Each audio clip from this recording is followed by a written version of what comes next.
Mark Jones is back in another successful week. Mark, you must be really thrilled. It was only a small team you took to the races. You've ended up with 2 winners and a third from 4 starters. Yeah, another pretty successful weekend for the stable, and I think only one of them missed a check out of the 4 runners and 2 winners, and it was a pretty good weekend for us. Absolutely. You kicked it off with the 2 maidens, Major Wilson and La Rosa. La Rosa, I thought, was extra good again. Things really didn't go her way in the run at all, did they? But she was really brave. Yeah, she went good. The draw was always going to be hard over 1980, and a few gallops early made a few traffic problems for Ricky, and he got caught wide early and got around at the right time. And the pleasing thing was good to see her do a bit of work and good experience for her. And she got beat at the 200, but still only got beat half a length and stuck on pretty good. And she probably just was a length down from what she was last week, but she's only a 2-year-old filly, so she'll go for a break now and target some of the better 3-year-old races. But I couldn't be more proud of her, the way she went, and she's going to be a pretty good maiden when she comes back. Yeah, 3 runs have all been excellent from her. Major Wilson, he had his chance in front the other night and just peaked a bit on his run, but he's an improving horse moving forward at a later date. Yeah, he's probably pretty disappointing for the run he got. Sam drove him perfect and gave him his chance, and probably just backing up from the week before, being a big week 2-year-old's not ideal, but we just want to see exactly where he is and not waste the owner's money for another week and wait along. So he'll go for a break now and probably have a good break and come back around November or even Christmas time. But he is a horse that'll be do a pretty good job around that time, and he'll win his fair share of races, and he'll be a pretty sellable item too. So the break will do him good. He's got all the experience, and he'll come back a nice horse. Yeah, too right, he will. Too right. Sue Princess, she was back to a brilliant best again the other night, and the way she's begun from the standing start, which has not often been her strong suit, if you like, was amazing again. Yeah, she's probably got us all beat round here. Like, she never ever used to go away, and now she's beginning like a rocket. So I don't know what we've done, but it's definitely working. So probably weren't that confident going into it. She did pull up and work during the week, which she can do, work on her own. But when she works in company, she seems better. And it was a winnable race. It wasn't a great lot, and the favourite or the one they all backed missed away, so it made her job easier. But she ran a bit of time, which was good to see, and fought to the line. So I'm sure she'll just have a couple of weeks off now. She's done a good job since lockdown, and her form line looks a lot better than it did last season. So she's rewarded by a few weeks off and should come back a better horse as well. Rating points have obviously gone up, so it'll be a bit of a different kettle of fish when you come back. Yeah, she's probably hasn't been dealt too bad a hand in I think she got 6 points for winning the other night, being a mare. Goes up to 60, which it is a pretty big step up for the trotters racing that grade, but they probably went 2 seconds slower. The rating 60 and fast as the other night, but I'm a believer time only means something when you're in jail when you race horses. So she'll probably compete in that grade because if she sits and she's very fast, but we'll give her a chance. But she's done a good job, and we've got a penalty-free one, so 3 wins since lockdown is pretty good for her. Absolutely. 2 wins since lockdown for Kofi Sundown, and he went terrific today. He did get a beautiful trip, and they really ran along, but he had to be good enough to take advantage of that. Yeah, it's probably a bit of a surprise. I probably just wasn't as happy leading into the race, and the owners think I'm an idiot. I told him I might go for a break after today, but the way he went, we'll carry on. And Ali drove him perfect, just settled him early and let them run along and moved at the right time, and he won pretty easy in the end, which was good to see. So just showed being handed over 1980s a big key there, and some better performed ones got a fair way back. So it's good to get a penalty-free one for a trotter. They're very, very hard to get. So he's going to be pretty well graded down at 50, I think he is, or 49. So after today's win, he will carry on for another few weeks anyway. Really good, yeah.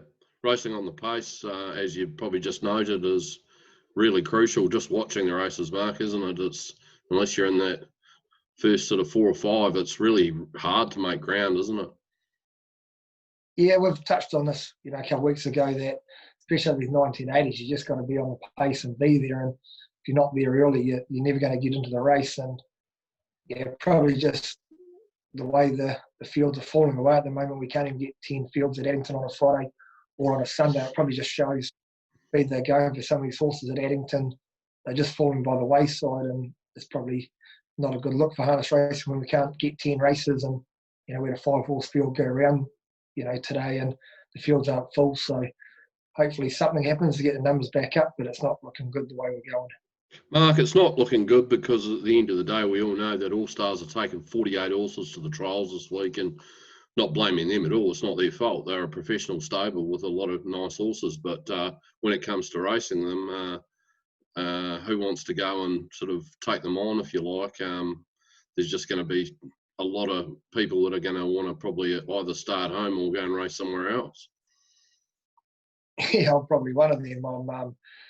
My plan has always been to race these 2-year-olds in the winter and turn out, in the spring when the better ones do come out, and we always knew the Blue Army were going to come out in force, and that they deserve it. They spend the money at the sales, got the well-bred horses, and they do an amazing job with them. So definitely not complaining about them coming out. It'd be good to see their good horses back racing. But for the racing side of things, I think it's just a concern to, when you look at the current status as to who is actually going to turn up to take them on, and whether we've got a number of fresh horses on the scene that are going to come through and trial and race all at the same time as well, or whether we're actually haven't got that many. The way the export numbers are looking at the moment, it looks like there's a lot of nice horses leaving the country. Yeah, and talking to Mark and Nelly at the trials last week, there's a big concern around that intermediate grade horse.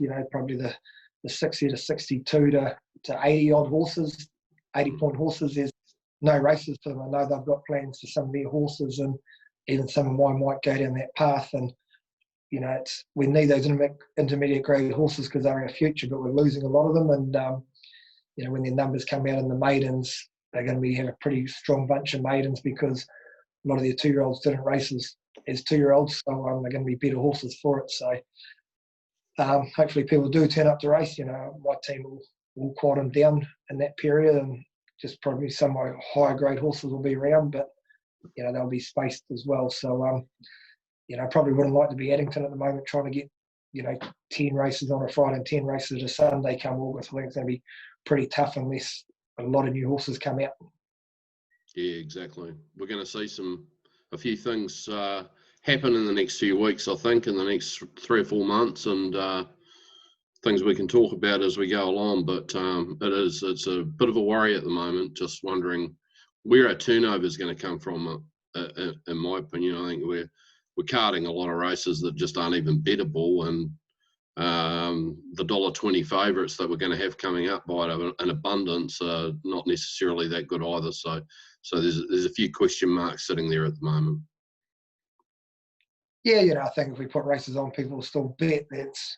That's a known fact, and the favourite, some people like moulding them up. So it's not so much that. I think we had a pretty good module in the first week or so when after lockdown we had all these horses, and once again we didn't actually act on what was working, and we've gone back to the old system, and our horses are dwindling away like they were before lockdown. And once again, HRNZ are definitely too late at moving on things, and they're going to pay the consequences. Like, this should have been fixed a long time ago. But as I said, like breeding numbers, like anything, they seem to leave everything too late, and everyone seems to get the blame. But at the end of the day, harness racing could have stopped this right at the start and haven't done anything about it. So there's probably only one people to blame, and that's the people sitting, it was down Lincoln Road, but wherever the HRNZ offices are now, they are the people to blame why our numbers are falling away. Well, they're being paid to do the job, and if you need 48 or 50 people at Harness Racing New Zealand, and there's not, from what I can see, one person doing anything to help breeding numbers, well, you just got to shake your head and wonder what the hell is going on in there sometimes.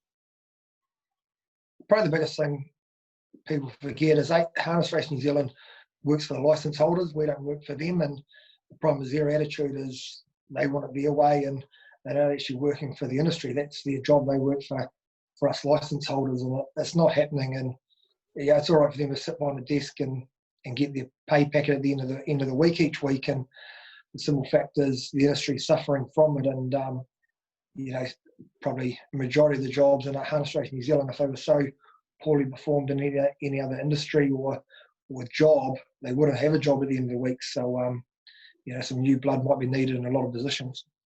Well, a lot less positions, I would suggest, under the current climate with the way that racing's gone. And it's been a shock to me that there really hasn't been one person at Harness Racing New Zealand, from what I can understand, has lost a job or lost a significant amount of their job, other than Peter Jensen actually walking. So, if we can still maintain the same staffing arrangements we've had at Harness Racing New Zealand through COVID and through the tough times that the industry faces, you really got to question why that hasn't been seriously looked at as to the amount of people that actually need there. Yeah, I think Rita showed they got rid of a lot of their staff to cut costs, and probably surprising that Harness Racing haven't cut costs, or, as I said, I think it's pretty overstaffed in there, and, they definitely just simply not really doing their job. It's, it's pretty frustrating, but all that stuff's pretty much above my head. But looking from my level and talking to other trainers, we'd expect more from them, and the people there, I think there's probably better people out there for a lot of the jobs. And, I think if we could cut the numbers down and save money there, and it goes into stakes, it's a bonus. And as I said, Harness Racing was only designed to work for the licence holders, and they've seemed to take it away on their own and cost the industry a lot of money, probably the same as the TAB. You've seen how they ended up, and probably looks like Harness Racing doing this, or Harness Racing New Zealand doing the same to Harness Racing. So, we'd like to see some. How ironic is it that it's blatantly clear that Harness Racing New Zealand are now at war with Edward Rennell, who was the CEO there for 20-something years, and who's now obviously had a lot to do with the dates and the clubs and who's staying and who's going. And now there's obviously a spat in regards to the likes of Forbury and Manawatu going on, and it just never ends, does it? Yeah, it's probably interesting. We're being told all these clubs are gone and what we're looking like in it.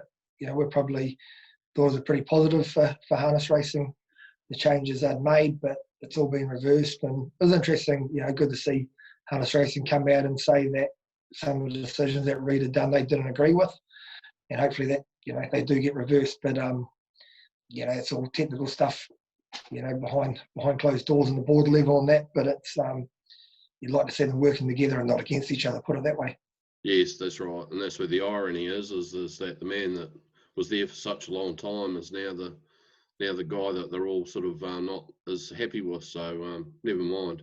This is how it goes in our game, Mark. There's always something. It's like the rugby league. You can turn the TV on and get some more drama every night of the week.